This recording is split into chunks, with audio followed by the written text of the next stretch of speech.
I want to talk today about stewardship, moral authority, and voting. You know that I won't tell you how to vote. You know I won't tell you for whom to vote or what political party with whom to associate, if you choose to associate with any of them. No pastor or congregation should do any of those things. Not in this society, and in a free society, people should be free to choose who they please to lead them without feeling like they are told by the government or even by their preacher or congregation who they ought to be. But we do have a general election a few days away. Early voting has begun in Arkansas and in other states. Political advertising, phone calls from campaigns. Have you gotten any of them yet? Have they been sending you mailings and all kinds of stuff? They've been calling you at the times of night or day when you want to sit down and eat? Have you been saying, thank God for call our ID? This activity has reached an all-time high and is peaking even now, and it'll get even more intense in the coming days. So this sermon is based on the well-known lesson of the parable of the talents. This parable is the second in three lessons, actually, in the 25th chapter of Matthew's Gospel, that Jesus taught about God's kingdom. The first lesson involved 10 virgins, five wise, 5 foolish. The third lesson involves divine judgment on the nations, the lesson about the sheep and the goats. In the middle lesson, the one we're talking about today, the parable of the talents, Jesus compared God's rule in our life to a business owner who assigned varying investments to 3 trusted employees before taking an extended trip. While the owner traveled, 2 of the employees actively worked to double what had been entrusted to them. The third employee buried what he received. When the owner returned from his travels, he praised the 2 employees who produced a profit and called them good and trustworthy. But the owner condemned the employee who produced no profit, calling him wicked and lazy. So, what do I hope for you to remember from this sermon based on this lesson about stewardship and voting? The first thing I would ask you to remember is that we are obligated to God for what we do with what God entrusts to us. We are obligated to God with what we do with what God entrusts to us. The parable of the talents really uses the metaphor of investment to help us understand the moral forces behind what we call stewardship. In the lesson, the owner represents God, and the employees represent us, represent humans. Jesus in this lesson reminds us that we are managers. We are not owners. We are at most managers. As managers, we must account to the owner, to God, for whatever we do with what we've been asked to manage. Whatever we claim to hold or control is not ours at all. My time is not really my time. It is the time God has loaned me to do something with in the world. My family is not really my family. These are just the people that God has placed around me to help get done what God wants done in the world. My money is not really my money. It is the money that God has allowed me to earn and receive in order to accomplish something worthwhile in the world. Whatever we claim to hold on isn't ours at all. As a matter of fact, if it was ours, we'd always have it. But as you know, we leave it, don't we? And sometimes it leaves us before we leave. Some people lose their money before they leave life. Some people lose their minds before they leave life. Some people lose their strength before they lose life.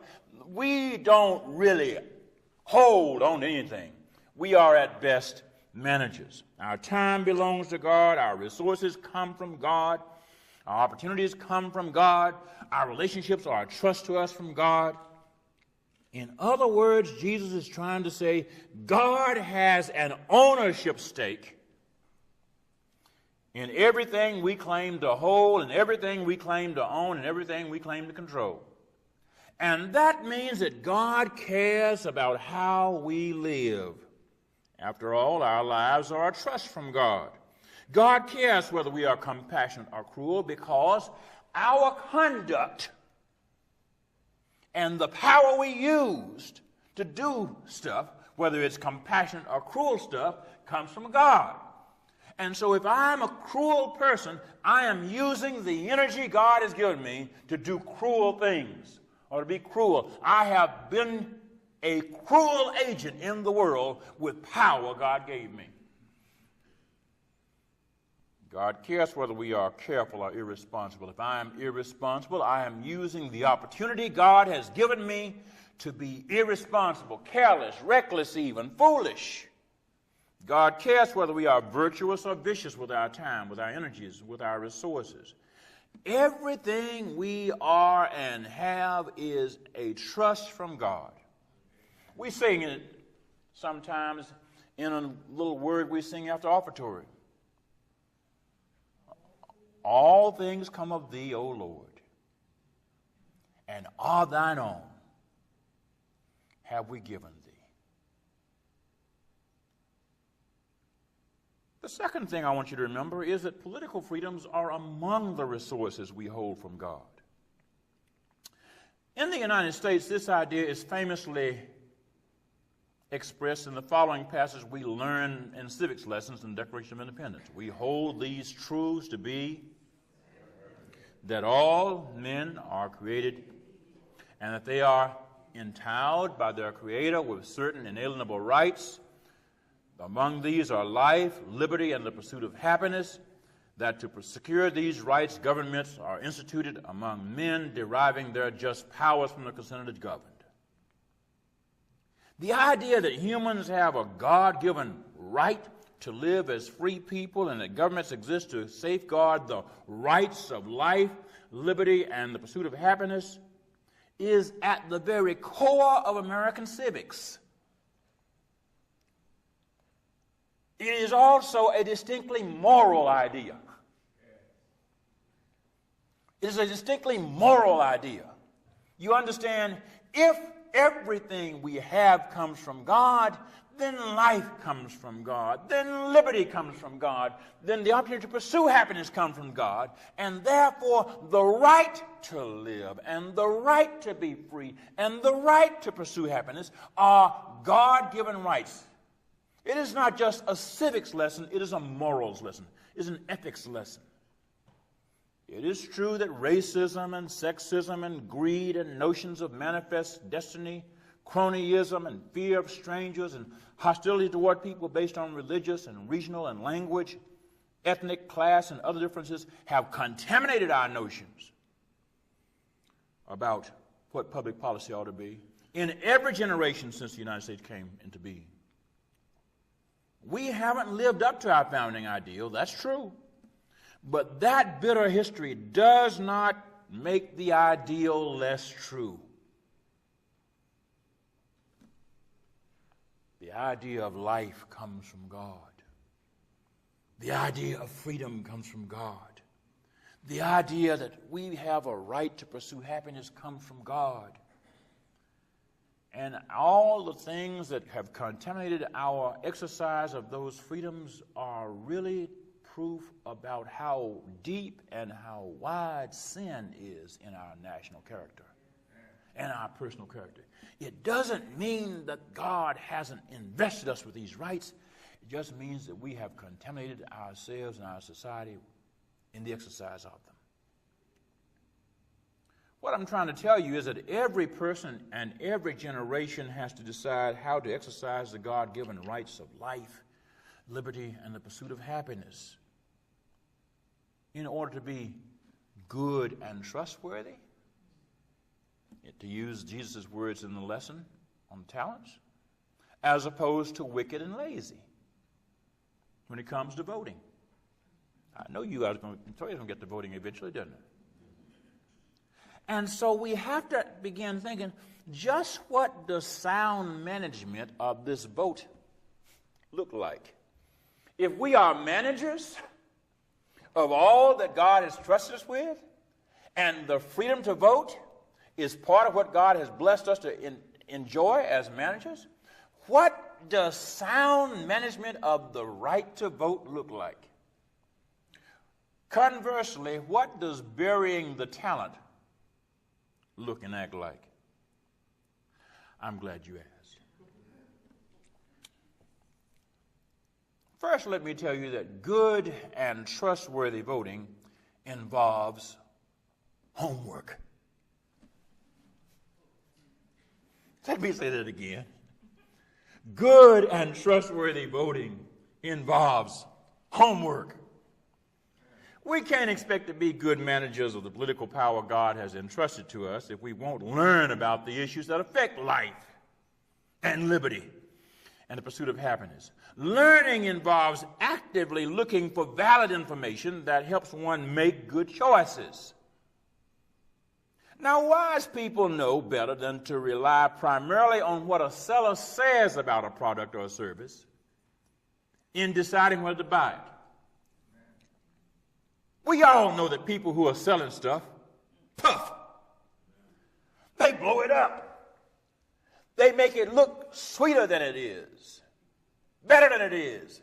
They tell you all the things they want you to believe that is good about it, and they don't tell you the things that you might want to know that aren't good about it.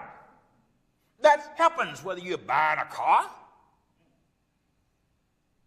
or buying a soft drink or a house or casting a vote. So it isn't enough to depend on campaign advertising and political stump speeches if you're going to be a good and trustworthy manager of the voting right.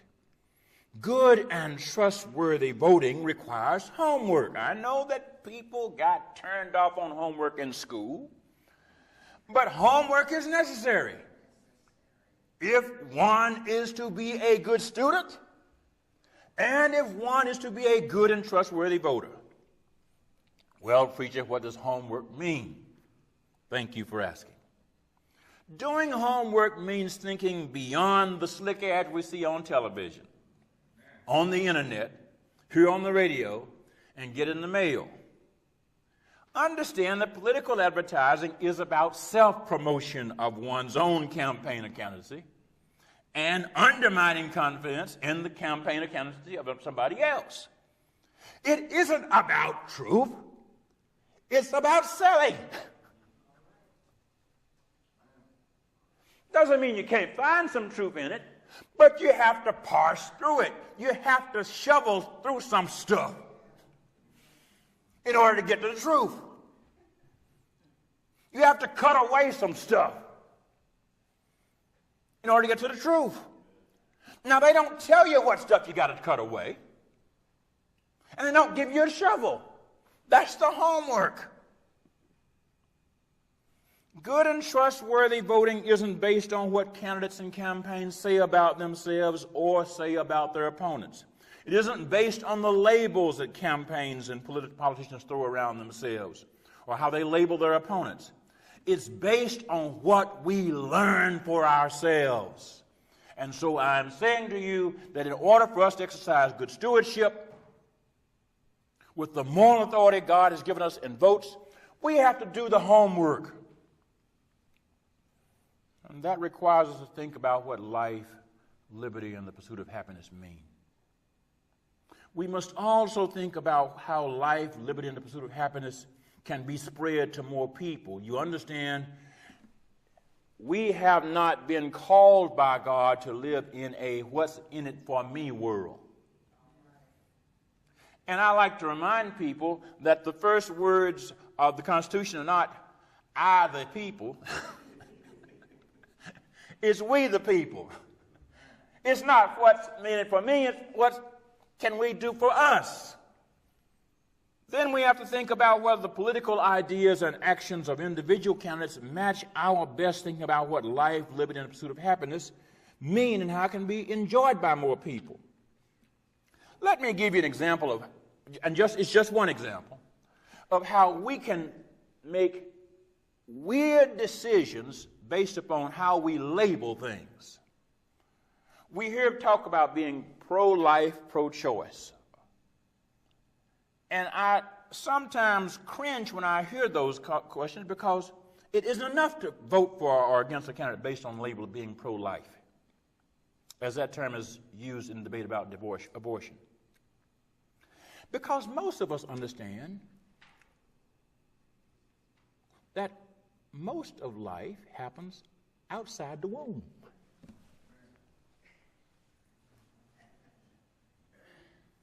You understand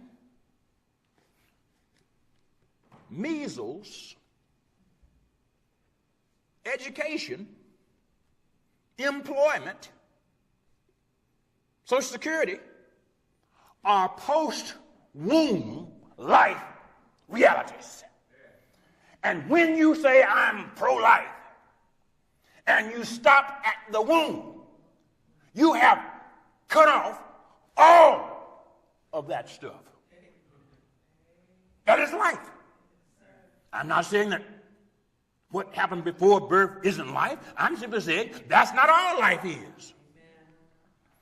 And for me or anybody else to tell you that you have to decide how to vote based upon what happens in the womb is to give you a small-minded notion of life. Now, it's either small-minded or it's terribly hypocritical. Let me say it's small-minded at best. What do I mean by small-minded? Most intelligent people realize that most life happens outside the womb.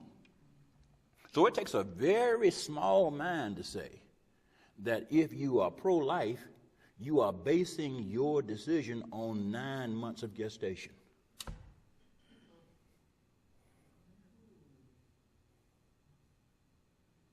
That's small-minded. At best. Now, because I am going to give you the alternative view, let me give you that worst side. It's hypocritical. Because you understand that what happens really in life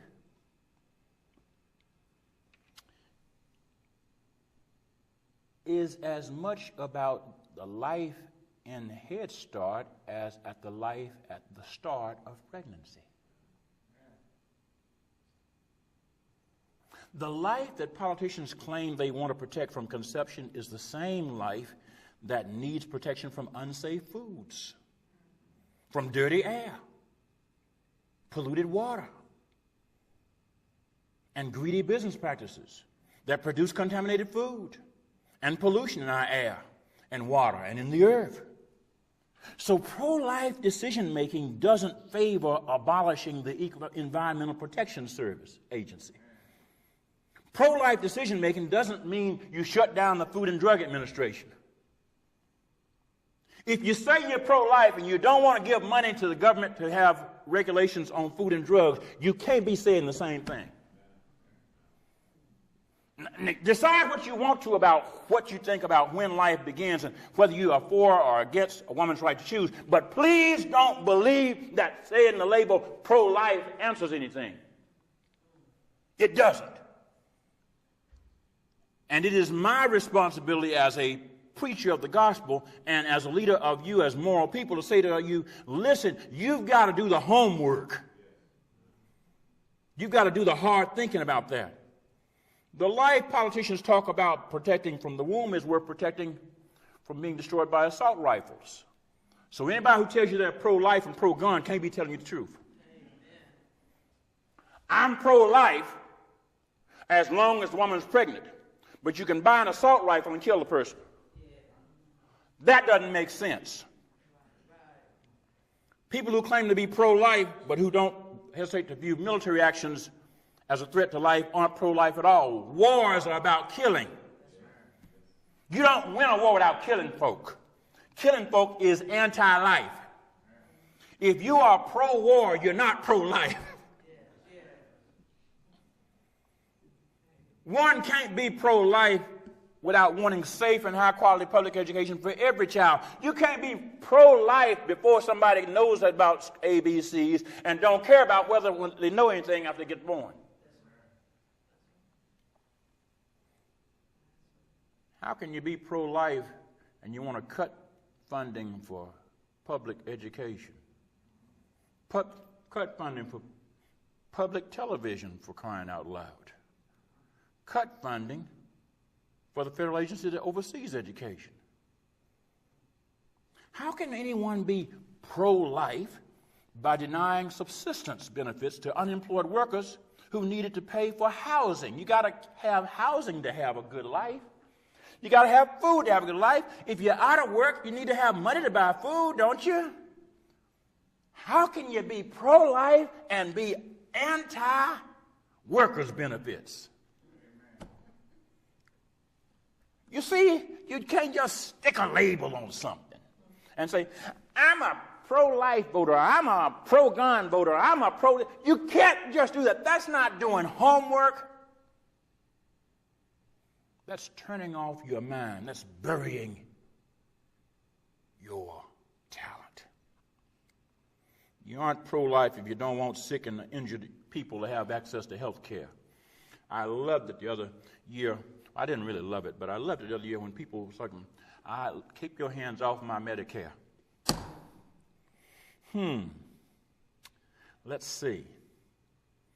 Your Medicare is a benefit that the government provided you as a result of the sense that it was wrong that people who were elderly should not have access to good health care. So it's really a government benefit.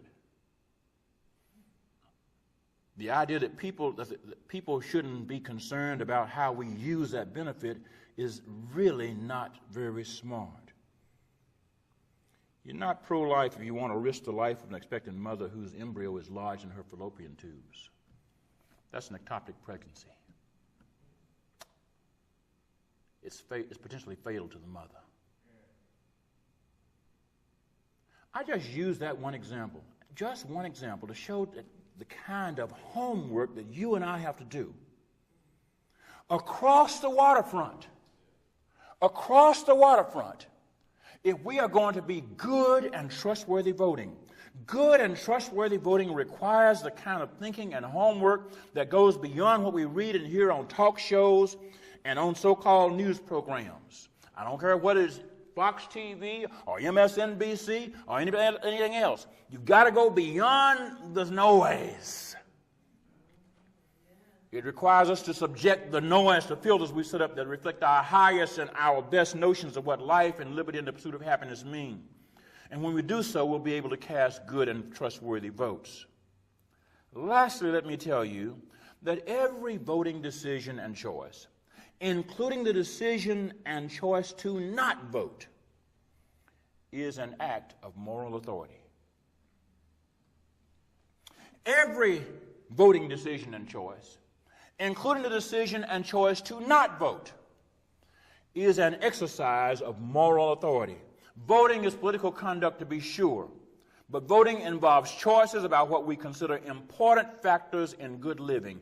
Voting is an act of moral authority.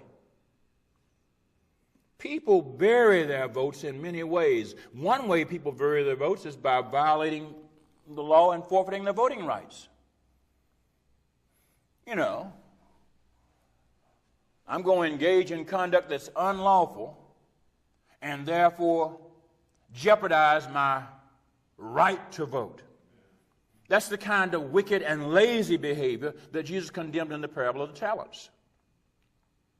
Notice that the employee who was condemned as wicked and lazy also tried to defend his action by pointing out that the owner was demanding, even harsh. The argument went something like this. Boss, I would have worked more for you, but you got enough already, and everything you have you didn't get by honest means.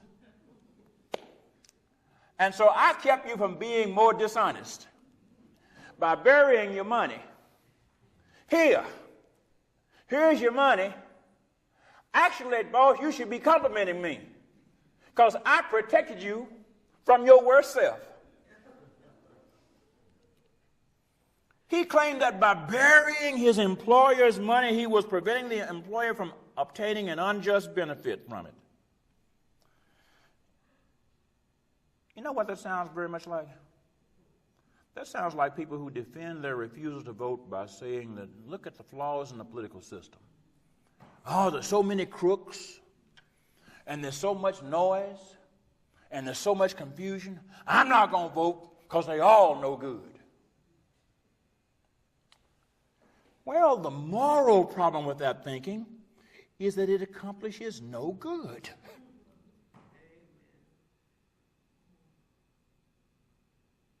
Power is only useful when it is exercised. My hand has no use if I don't use it.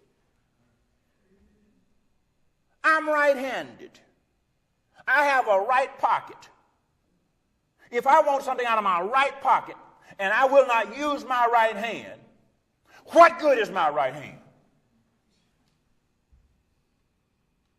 Now, I may not need that. What is in my right pocket? What is in my right pocket may be worthless. But what good is my right hand if I will not use my right hand to get what's in my right pocket?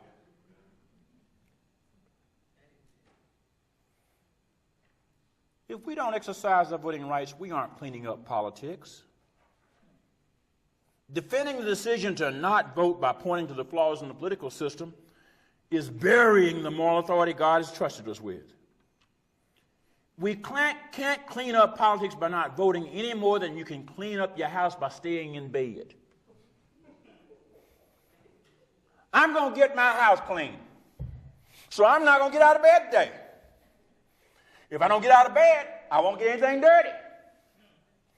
My house will be clean. Yeah. That's real bright, isn't it? How many folks have you said something like that? Have you heard something? I'm not going to vote because the house is dirty. If I vote, I'll just be contributing to the dirt. No. You just won't be helping to clean it. Please don't confuse the two. Not voting doesn't clean up anything. It just leaves the dirt as it is. And it makes folks who are making the dirt that much more powerful because they don't have any detergent folks working on them. So that's why Jesus called the employee who buried his employer's money wicked and lazy. It's wicked and lazy to refuse to vote when the outcome of elections will decide whether vulnerable people are treated fairly. It's wicked and lazy to refuse to vote when elections will determine if money is spent on war making rather than peace building. It's wicked and lazy to refuse to vote when elections will determine if women will have the freedom to live healthily as opposed to less healthily. It's wicked and lazy to refuse to vote when elections will decide whether shady business practices are exposed and investigated and challenged. So in God's name, I implore you and me to challenge everyone we know to be good and trustworthy voters. Now, you may ask, preacher, why are you talking like this to us? You know, we voters. I presume that to be true. At the same time, it is not enough that those of us in the voting populace vote. We have to encourage all those who have the freedom to vote to vote. It wasn't enough for the two employees who did what they were supposed to do with their employer's money to be good and trustworthy. That employee who buried the money hurt the employer. Refusing to vote hurts God's chances to get good and trustworthy voting done. So in God's name, let me urge you to go out and be agitators, activists, prophets of good civics. It is not for me to tell you who to vote for or against. I won't do that, but I will tell you it is unright. It is not right. It is not right for you not to vote. I will tell you it is not right for you to bury your talent and say, I'm so holy, I'm not going to vote. I'm doing the Lord's work. No, you're not. You're being, as Jesus says, wicked and lazy. And as people do the homework and evaluate their options, let's remind them of the good advice St. Paul gave some people, Jesus followers like we are, in Philippians centuries ago. Remember what St. Paul said? Finally, beloved, whatever things are true, whatever is honorable, whatever is just, whatever is pure, whatever is pleasing, whatever is commendable, if there is any excellence and if there is anything worthy of praise, think about these things. Keep on doing the things you've learned and received and heard and seen in me, and the God of peace will be with you.